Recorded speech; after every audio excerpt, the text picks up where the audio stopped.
You spend hours studying Italian and by tomorrow 70% of it is gone forever. Frustrating, right? It's not your fault. Your brain is literally wired to delete unused information. But here is the twist. In Japan, students memorized over 2000 kanji characters and keep them for life.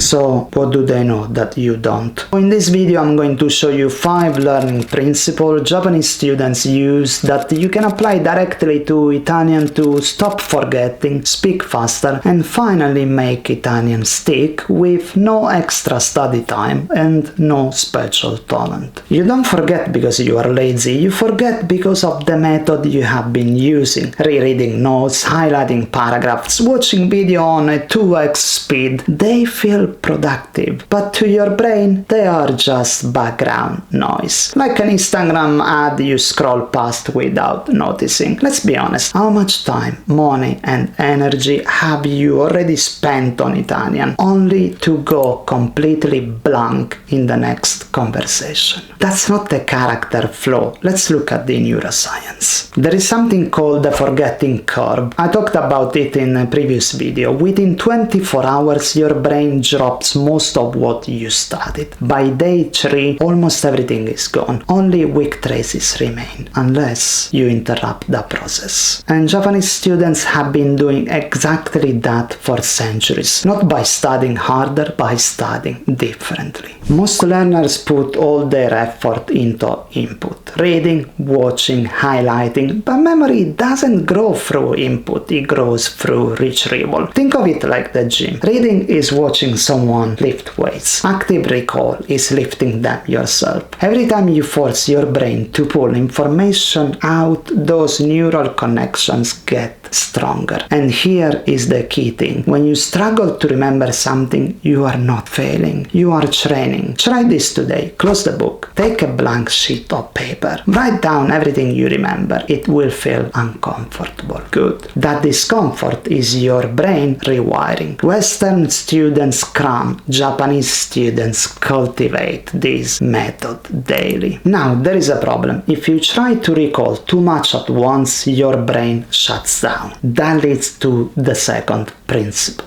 Instead of overwhelming yourself with massive study sessions, the Kumon method breaks learning into tiny, manageable chunks, a little every day. No overload, no burnout. This shows up everywhere. James Clear talks about it in Atomic Habits. Improve just 1% per day and it compounds. The Kumon method works the same way. You master a small piece today, you reinforce it tomorrow, and suddenly it's automatic. Not fast, but permanent. But even small pieces fade if you revisit them at the wrong time. That's where most learners still lose everything. Think of memory like a plant. You don't drown it once and hope for the best. You water it right before it dries out. That's spaced repetition. Review after 24 hours, 5 days, 10 days, 15 days, 50 days. Each review strengthens the memory and pushes forgetting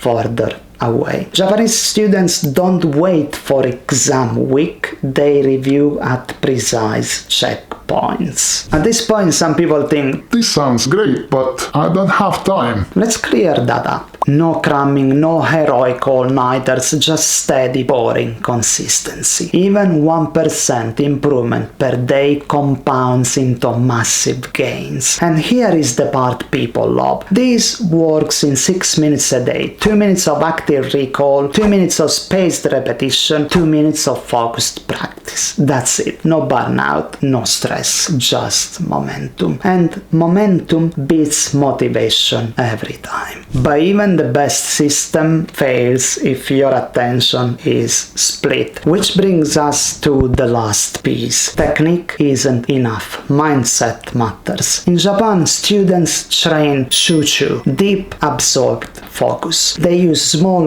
rituals to tell the brain this matters now. You can do the same. Try this. Study in the same place. Use the same pen. Light a candle or start a timer. When learning becomes a ritual, your brain stops resisting. And what feels important is remembered. Think about the last thing you truly mastered. A sport, a video game, a skill. You didn't just watch. You practiced, you failed, you adjust. That's how real learning works. So here is the choice. Go back to cramming and forgetting, or start using these Japanese methods today. The top 1% won't just watch these and move on, they will act. So pick one method, try it today, and tell me in the comments which one worked best. Change your life, your Italian, one tiny step at a time, and remember, stick to Italian, and Italian will stick to you. Ciao!